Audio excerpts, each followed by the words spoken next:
135 గజాల భూమి కేవలం 8 లక్షలకే. ప్రతి నెల 10,000 monthly rental income. Drugs case సినీ నటి హేమని వదిలేలా లేదు. గతంలో తను డ్రగ్స్ తీసుకోలేదంటూ కొన్ని సర్టిఫికెట్లు చూపించడం, డాక్టర్స్ ఇచ్చినటువంటి రిపోర్ట్స్ అనేటువంటి మాట చెప్పడం, అలానే మాలో సినీ నటులకు సంబంధించినటువంటి అసోసియేషన్లో తన సభ్యత్వాన్ని పునరుద్ధరించుకోవడంలో కూడా హేమ సక్సెస్ అయ్యారు. అయితే ఇప్పుడు బెంగళూరు పోలీసులు వేసినటువంటి ఛార్జ్ షీటు హేమను ఎరకాటంలో పెట్టింది. ఆమె డ్రగ్స్ ఉపయోగించినట్టుగా ధృవీకరణ అయినట్టుగా బెంగళూరు పోలీసులు ఛార్జ్ షీటు ప్లస్ ఆమె మెడికల్ రిపోర్ట్ను కూడా సబ్మిట్ చేశారు. అసలు ఏం జరుగుతుంది, అలానే ఈ సభ్యత్వ పునరుద్ధరణ తర్వాత మాలో ఇప్పుడు మళ్ళీ ఇటువంటి చర్చ రావడం ఏ విధంగా పరిణామాలకు దారితీయచ్చు, అంశం పైన విశ్లేషణ చూద్దాం. మనతో పాటు చంద్ర శ్రీనివాస్ గారు, పొలిటికల్ అనలిస్ట్ చంద్ర శ్రీనివాస్ గారు, నమస్కారం. నమస్కారం అండి. హేమ ఇష్యూ ట్విస్టుల మీద ట్విస్టులు, సినిమాటిక్గా కనిపిస్తుంది. ఇది ఏం జరగవచ్చు? ఇప్పుడు ఈ సినీ ఇండస్ట్రీ నుంచి మొత్తం వదిలేటట్టుగా లేదు. అది మొదటి నుంచి అంతకుముందు కూడా అందరూ చాలా కీలకమైన అగ్ర హీరోయిన్లు ఉన్నారని చెప్పేసి కేసు ఆటోమేటిక్గా అకున్ సబర్వాల్ని చేశారు. అందరిని శిక్షిస్తారనుకున్నారు, ఏమైందో కూడా తెలియలే. కాకపోతే ఇప్పుడున్న ముఖ్యమంత్రి రేవంత్ రెడ్డి గారు వచ్చిన తర్వాత ఎంత పెద్దవాళ్ళు అయినా కానీ డ్రగ్స్, ఈ మార్గద్రవ్యాలు ఏవైతే ఉందో గంజాయి, ఉక్కుపాదం తను చేయాలంటున్నారు. నిన్న కూడా చెప్పడం జరిగింది. కానీ ఈ సిచ్యువేషన్స్లో మన రాష్ట్రం కాకుండా, ఉభయ రాష్ట్రాలు కాకుండా ఇక్కడి నుంచి 78 మంది బృందంతో వెళ్ళారు, హేమ గారే తీసుకెళ్లారనేది ఒక ఆరోపణ ఉంది. ఆరోపణలు ఇప్పుడు 78 మంది, ఈమెతో పాటు 88 మందిని ఎన్డీపీఎస్ చట్టం కింద నమోదు చేశారు. నమోదు చేసిన తర్వాత 1186 పేజీల ఛార్జ్షీట్ ఈరోజే వాళ్ళు ఫైల్ చేశారు. వాళ్ళకి ఆధారాలు దొరకపోతే, మెడికల్ రిపోర్ట్స్ లేకపోతే, డ్రగ్స్ సేవించినట్టు కనుక లేకపోతే వాళ్ళేం దీంట్లో పెట్టరు. ఆటోమేటిక్గా ఆ రోజు ఉందని ఫోటోలు రిలీజ్ చేయటం, నేను లేను ఇక్కడ ఉన్నానని చెప్పడం, తర్వాత నెగిటివ్ సర్టిఫికేట్ వచ్చిందని చెప్పేసి మాకి అసోసియేషన్కి వెళ్ళటం, ఇవన్నీ కూడా జరిగింది.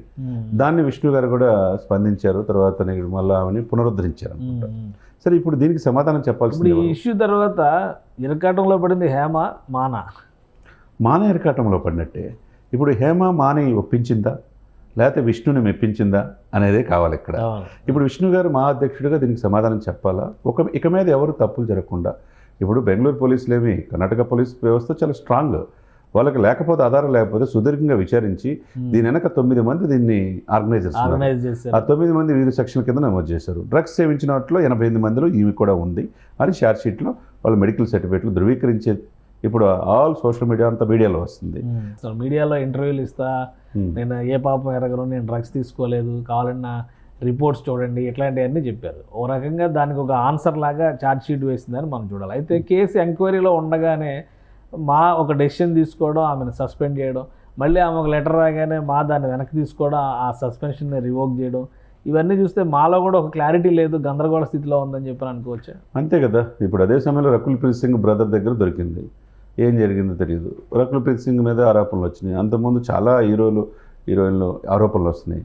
అడ్డాగా ఎక్కడ చూసినా మూలాలంతా హైదరాబాద్ సినిమా ఇండస్ట్రీస్తో లింకులు ఉన్నాయి. దీన్ని కట్టడి అయిపోతే ఇది చాలా పెద్దదయ్యే పరిస్థితి, మరో ముంబై అయ్యే పరిస్థితి ఉంటుంది. కాబట్టి ఇప్పుడు రేవంత్ రెడ్డి గారు దీని మీద ప్రత్యేకంగా టాస్క్ ఫోర్స్ చేశారు. దీని అందుకే ఎంత పెద్ద తలకాయలు ఉన్నా డెఫినెట్గా దాంట్లో, ఎందుకంటే యువత చెడు మార్గం వెళ్ళకూడదండి. దీనికోసం ప్రత్యేకంగా చిరంజీవి గారు కూడా యాడ్ ఇచ్చారు.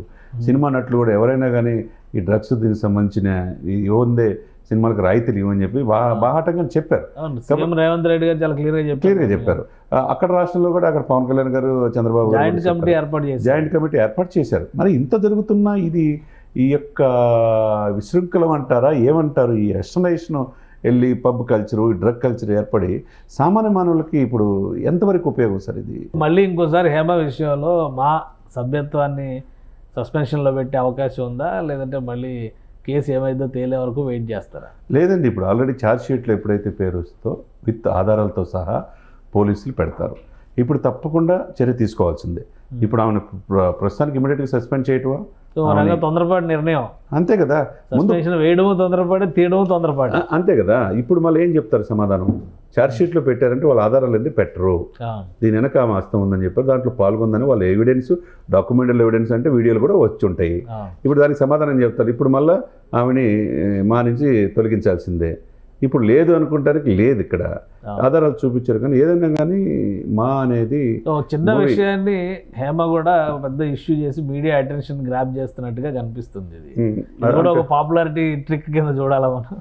అదే అంటే ఇక అది తేలకుండా వాళ్ళు ఛార్జ్ షీట్ దాఖలు చేయకుండానే నేను లేను, అనవసరంగా నన్ను కుట్ర చేశారు, ఒక మహిళని ఒక తెలుగు సినిమాల్లో నటించే నటురాల పట్ల ఇట్లా ఇది చేశారు, నాకు అందరూ సపోర్ట్గా ఉండండి అని చెప్పి ఆమె మీరన్నట్టు నిజమే సోషల్ మీడియాలో కొద్దిగా ఎక్కువగా వాళ్ళు ఏమనుకుంటారు అంటే మా మీద ఇక్కడ చేసి మీరు ఇప్పుడు ఆమె ఓవర్ యాక్షన్ చేసిందనే దానికి చెప్పాల్సిన మొహాటం ఏం పడాల్సిన అవసరం లేదు, క్లియర్గా కనిపిస్తుంది కదా.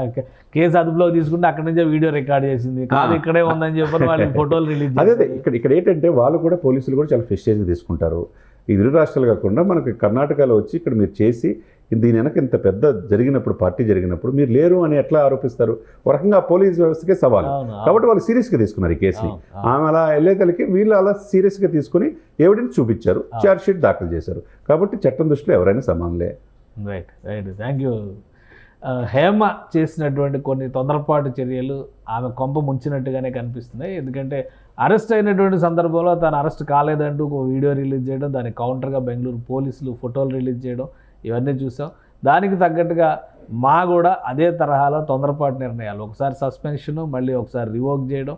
ఇప్పుడు కేసులో ఛార్జ్ షీట్లో చాలా బలంగా ఆధారాలు ఉన్నట్టుగా, MDMA డ్రగ్స్ వాడినట్టుగా ఆమె మెడికల్ రిపోర్ట్స్ని కూడా సబ్మిట్ చేస్తూ పోలీసులు ఛార్జ్ షీట్ దాఖలు చేశారు. కాబట్టి ఇది పొలిటికల్గా చూస్తే, పొలిటికల్ యాంగిల్లో చూస్తే ఒక వర్షన్ కనిపిస్తుంది, సినిమా పర్సనాలిటీస్ అలానే సెలబ్రిటీ వరల్డ్ పరంగా చూస్తే మరొక వర్షన్ కనిపిస్తుంది. ఇప్పుడు మళ్ళీ మా సభ్యత్వం విషయంలో ఎలాంటి నిర్ణయం తీసుకోబోతుంది, హేమ తనకు ఏమీ తెలియదంటూ మళ్ళీ మీడియా ముందర గత 3-4 రోజులుగా చక్కర్లు కొడుతుంది. ఈ ఛార్జ్ షీట్ నేపథ్యంలో ఆమె రియాక్షన్ ఎలా ఉంటుందనేది వేచి చూడాలి. ఇది special discussion, keep watching. Suman టీవీలో మీ పర్సనల్ అండ్ బిజినెస్ ప్రమోషన్స్ కోసం కింది నెంబర్కి కాంటాక్ట్ చేయండి.